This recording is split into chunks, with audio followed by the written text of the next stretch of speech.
why your nemesis is not just your enemy, but way more epic. I'm gonna start off saying I'm not sponsored anything on this, I just happen to love the game. You've heard it in movies, you've said it about villains. They're my nemesis. But what if I told you, nemesis doesn't just mean enemy, it means something way deeper, way older, and way more dramatic.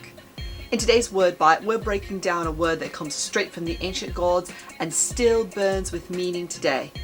This is the story, the science, and the savage legacy of the word Nemesis. Part 1, the origin story. Nemesis the Goddess. Before it was a word, Nemesis was a person, well, a goddess.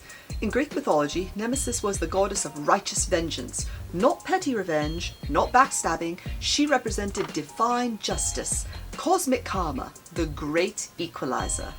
Her whole job was to humble the arrogant, to bring down anyone who thought they were above the gods. So, when you're saying someone's your nemesis, you're not just saying they're your rival, you're saying they're your balance, your reckoning, the one you can't outrun. Part 2, the word's etymology. The word nemesis comes from the Greek nemein, which means to give what is due or to allot. From there we get nemesis, meaning divine retribution, and then Latin carries it into English. The key here, it's not about hating your rival, it's about someone being your equal and opposite, the one who brings the consequences of your actions. A nemesis doesn't come just to fight you, they define you. Part 3, modern usage and pop culture confusion. Modern speech, nemesis has kind of lost its mythic edge. We use it to mean arch enemy, or annoying rival, or Karen from accounting. Sorry, Karen. But in literature and storytelling, it still carries power. For example, Sherlock Holmes and Moriarty, intellectual nemesis. Harry Potter and Voldemort, magical nemesis. Naruto and Sasuke, emotional, fated nemesis. Writers versus deadlines, psychological nemesis. Your nemesis challenges your core beliefs. They're the one character that pushes you past your limit and forces you to grow. And managing editor Norse's nemesis is his tale. If your villain doesn't make you rethink who you are, they're not your nemesis. They're just a side quest, like Frank in IT. Sorry, Frank. Part 4, nemesis versus enemy versus rival. An enemy is someone actively against you, like the Empire in Star Wars. A rival is someone competing with you, like rival athletes or co-workers. A nemesis is your mirror and moral counterbalance, like the Joker, Moriarty, Darth Vader.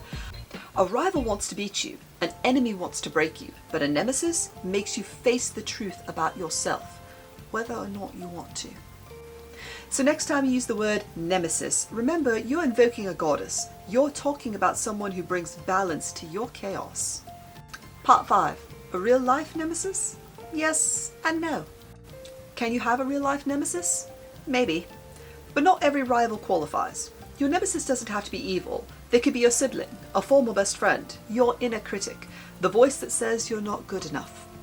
It's the relationship that pushes you to become something more, or collapse under the pressure. Writers, artists, creators, you know this feeling. It's the fear that fuels you, the critic that sharpens you. That's your nemesis.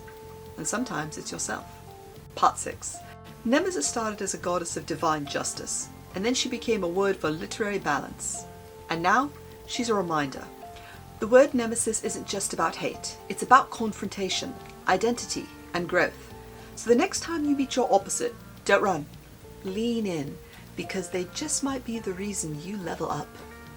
Now, comment below, who's your favourite nemesis in fiction or real life? Like, subscribe, and hit the bell for more word bites, where we go deep into the words that shape our stories.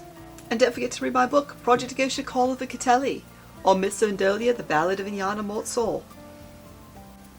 And now you've been bitten by the word bite, and you know what the word nemesis means. Have you found yours yet?